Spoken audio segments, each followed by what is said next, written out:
بسم اللہ الرحمن الرحیم۔ اگر آپ دین اسلام کی روشنی میں اپنی زندگی کو سنوارنا چاہتے ہیں تو سبسکرائب کیجئے ہمارے یوٹیوب چینل کو اور مت بھولیے بیل آئیکن دبانا تاکہ ہماری ہر نئی ویڈیو کی روشنی اب تک سب سے پہلے پہنچے۔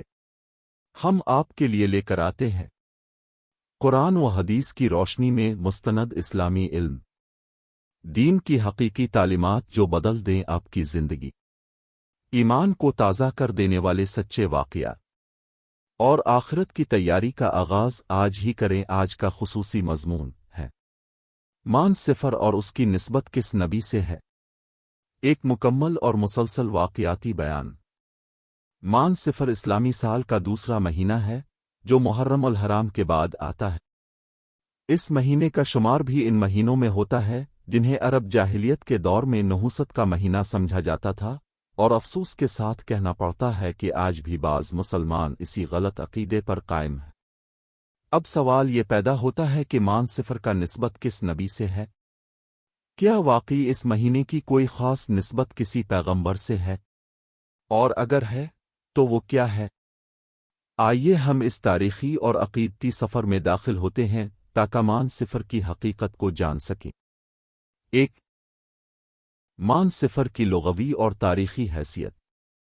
مان صفر کا نام صفر اس لیے رکھا گیا کہ عربوں کے یہاں اس مہینے میں ان کے گھروں میں کھانے پینے کی چیزیں ختم ہو جایا کرتی تھیں۔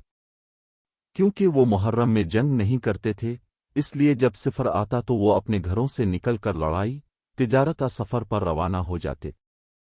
گھر خالی ہو جاتے، اس لیے اسے صفر خالی کا مہینہ کہا گیا۔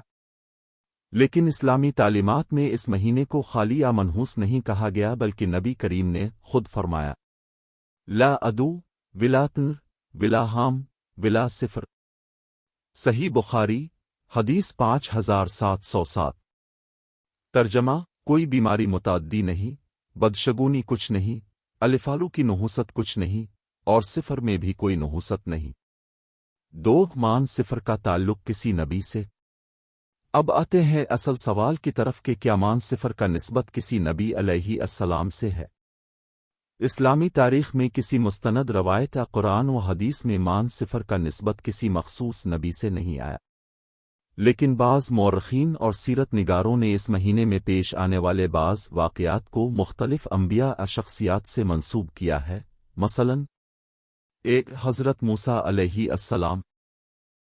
بعض روایات میں یہ بات ملتی ہے کہ حضرت موسیٰ علیہ السلام نے فرعون سے نجات کے بعد کچھ سفر مان صفر میں کیے، اور بنی اسرائیل کو کچھ ہدایات بھی اس مہینے میں ملے، لیکن یہ بات تاریخی اعتبار سے قطعی ثابت نہیں۔ قرآن احادیث میں اس بات کا کوئی تذکرہ نہیں ملتا۔ حضرت ایوب علیہ السلام۔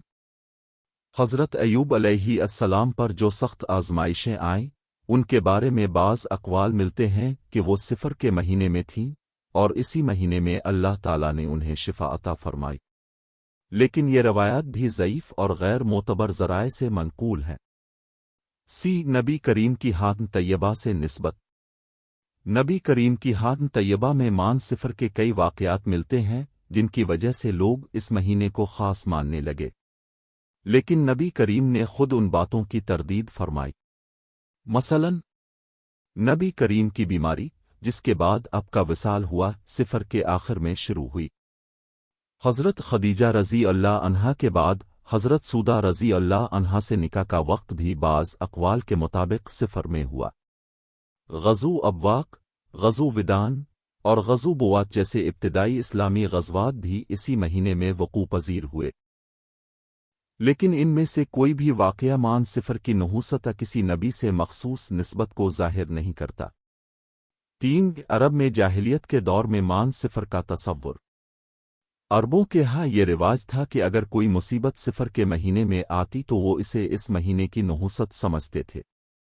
مثلاً اگر کوئی مر جاتا تو کہتے کہ صفر منحوس ہے، اگر کوئی سفر میں پریشانی آتی تو کہتے کہ مہینہ خراب ہے، شادی یا کاروبار کو مؤخر کر دیتے تاکہ صفر گزر جائے۔ اسلام نے آ کر ان تمام غلط فہمیوں کو ختم کر دیا۔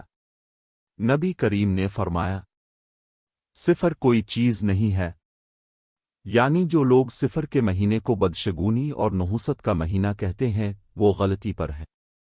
4 مان صفر کے متعلق موجودہ زمانے کی غلط فہمیاں۔ بدقسمتی سے آج بھی بہت سے مسلمان صفر کے مہینے میں شادی نہیں کرتے، اس مہینے میں نیا کاروبار شروع نہیں کرتے، بچوں کے عقیقے یا خوشی کے مواقع مؤخر کر دیتے ہیں، صفر کے آخری بدھ کو خوشی مناتے ہیں اور کہتے ہیں کہ نبی کی بیماری سے صحت یابی کا دن ہے، حالانکہ یہ سب جھوٹ اور بے بنیاد باتیں ہیں۔ نبی کریم کا وصال ربیع الاول میں ہوا، صفر کے آخر میں تو بیماری شروع ہوئی تھی، صحت نہیں ملی تھی، لہذا صفر کے آخری بدھ کو چراغاں کرنا، نہانا، عید منانا ایک بدعت ہے جس کی کوئی اصل نہیں۔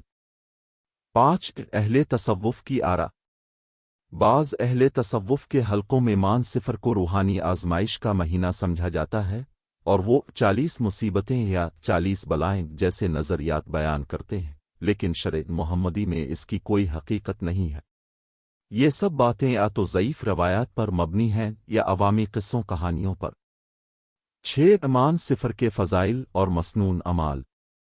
نہ قرآن میں نہ صحیح احادیث میں مان صفر کے متعلق کوئی خاص عمل یا عبادت مخصوص کی گئی ہے۔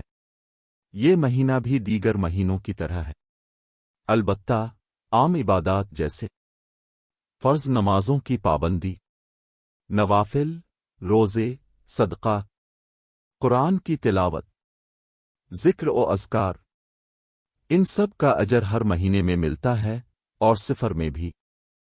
7 مان صفر اور پیغام توحید۔ مان صفر کا سب سے بڑا پیغام یہی ہے کہ تقدیر کا تعلق وقت، دن، مہینے سے نہیں ہوتا۔ جو کچھ ہوتا ہے وہ اللہ تعالیٰ کے علم، ارادے اور مشیت سے ہوتا ہے۔ کسی مہینے کو منحوس مبارک ماننا بغیر دلیل کے درست نہیں۔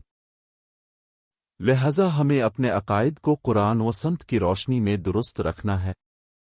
خلاصہ و اختتامیہ، مان صفر کا کسی نبی سے کوئی مخصوص نسبت ثابت نہیں ہے، نہ حضرت موسی، نہ حضرت الفاؤ اور نہ ہی نبی کریم سے کوئی ایسی بات مروی ہے کہ یہ مہینہ ان سے خاص ہو یا ان کی کسی آزمائش یا خوشی کا مظہر ہو۔